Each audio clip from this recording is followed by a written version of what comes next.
Salve!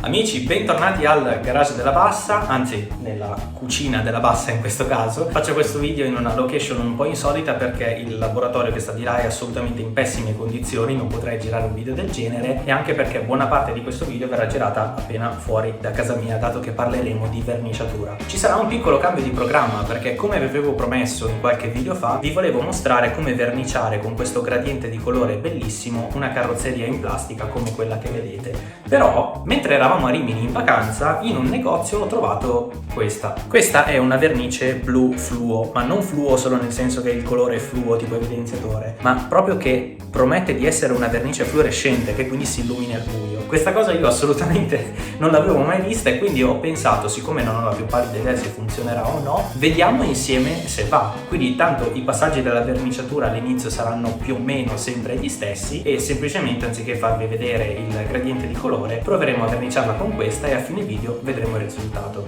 Ci tengo a precisare una cosa importante: io non sono un esperto di verniciatura, ne conosco diciamo le basi, quindi questo video vuole essere un video di verniciatura semplice per persone semplici, fatta da una persona semplice e che vogliono fare un lavoro semplice. Se volete qualcosa di più ricercato, sia delle indicazioni ma anche per fare un lavoro in commissione, vi lascio qui sotto in descrizione ovviamente il contatto di Ciarcia83. Vi faccio vedere un po' in sovraimpressione alcuni dei suoi lavori, sono veramente bellissimi, lui per me è un vero artista. Vi faccio vedere soprattutto questa che quando l'ho vista mi stavo mettendo a piangere perché ai tempi della PlayStation 1, quando avevo Gran Turismo 2, io giravo sempre con questa e quando l'ho vista veramente mi è scoppiato il cuore. È una persona molto affabile, molto aperta, pronta sempre a dare dei consigli e quindi contattatelo se avete bisogno di fare un lavoro un po' più minuzioso. Per tutti gli altri andiamo a vedere quali sono i materiali che ci serviranno.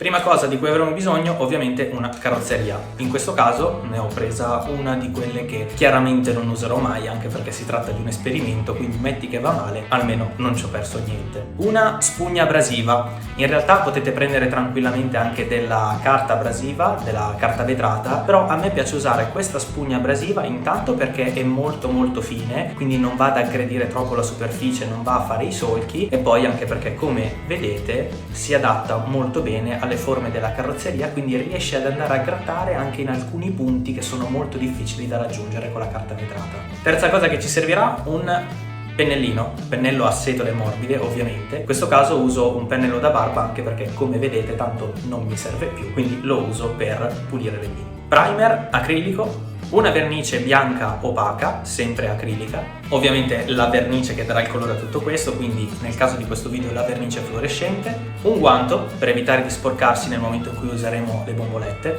e infine questa cosa qui. Calmi, adesso vi spiego che cos'è. Si tratta di un supporto molto semplice e l'ho fatto in cartone. Ho preso semplicemente una scatola, l'ho arrotolata in modo da fare un triangolo. L'ho fatto a forma di triangolo semplicemente perché ho bisogno che appoggiandosi resti in piedi. Chiaramente il cartone, avendo tutti questi forellini qui, diventa un alloggiamento perfetto per una bacchetta del sushi che ho lavorato leggermente intagliandola un po' e ho attaccato a questa con del Super Attack una molettina in legno che potete tranquillamente trovare da ogni cinese. Questa ci servirà a fare che cosa? Quando andremo a verniciare potremo con questa molletta tenere una parte nascosta della nostra carrozzeria, in questo modo avremo facile accesso quando andremo a spruzzare la vernice e lasceremo questo oggetto in casa appoggiato su una superficie. Quando rientreremo in casa semplicemente infileremo la nostra bacchetta in uno dei fori del cartone e in questo modo la carrozzeria rimarrà sospesa in questo modo, così evitiamo che cada, si rovini o succeda qualsiasi altra cosa. Questo è tutto l'occorrente che ci serve per oggi e quindi finalmente possiamo cominciare col video. Bene, la prima cosa che vogliamo fare è quella di carteggiare leggermente tutta la superficie della carrozzeria. Come potete vedere questa è già diventata opaca perché il lavoro l'ho già fatto in precedenza, potrebbe volerci un po' di tempo. Vi faccio vedere semplicemente che cosa dovreste fare. Usate la vostra carta vetrata oppure semplicemente questa spugna abrasiva e la passate leggermente fino a quando avrete tolto tutto o quasi tutto il lucido. Come vedete alcune parti sono ancora difficili da raggiungere, ma non fa niente, l'importante è togliere il grosso e fare un lavoro il quanto più pulito e fine possibile.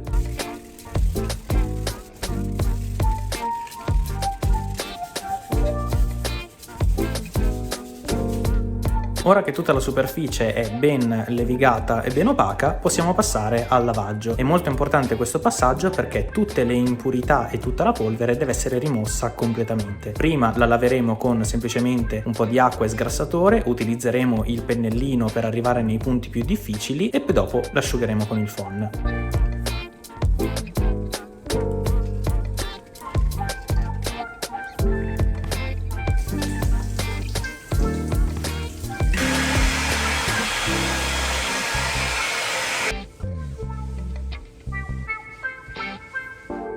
Ed ecco qui la nostra carrozzeria, perfettamente carteggiata, pulita e senza neanche un granello di polvere sopra di essa. Adesso che l'abbiamo collegata al nostro bastoncino che c'è la terraferma, possiamo passare all'esterno in un luogo ben arieggiato e cominceremo con la prima mano di primer, una mano molto leggera di primer.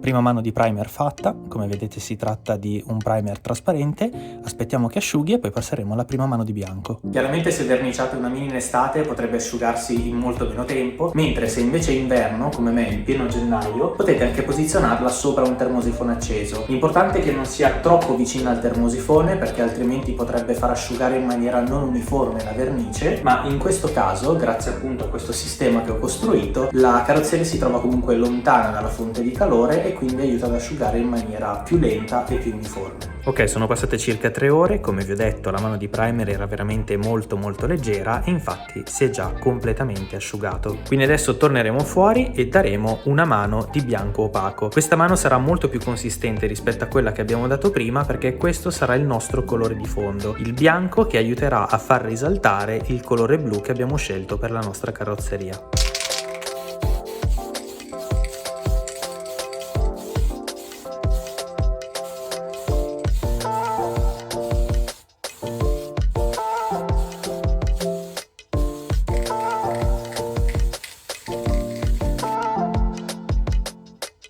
Ok, la mano di bianco è stata completata, la carrozzeria è diventata completamente bianca, quindi, siccome anche sono le 11 di sera, ce ne andiamo a dormire e vediamo domattina se si è asciugata e se è pronta per iniziare con la prima mano di blu. Non so se si vede a video, ma purtroppo in alcuni punti non ha coperto tanto bene, quindi ho deciso di fare una seconda mano di bianco opaco.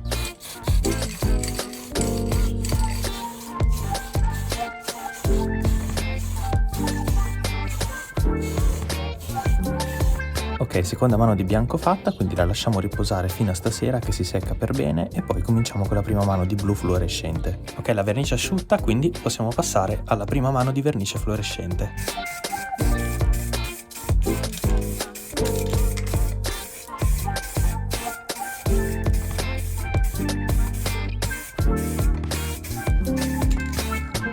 Ok, prima mano fatta, ho cercato di essere il più leggero possibile, quindi adesso la lasciamo asciugare e poi ritorniamo tra qualche ora.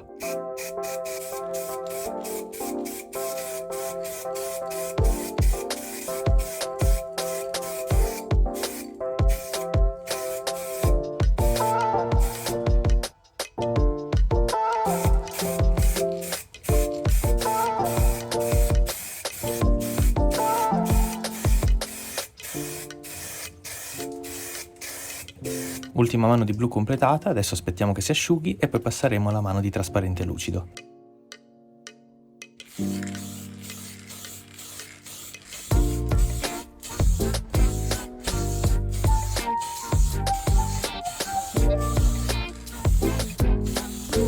Ok, la mano di trasparente l'abbiamo già data, però ho notato che ho commesso un errore qui. Vedete queste goccioline? Queste sono derivate dal fatto che in un momento ho iniziato oppure ho finito il movimento della bomboletta quando ancora la carrozzeria era nella traiettoria. Bisogna sempre iniziare da fuori e finire fuori, quindi in questo modo.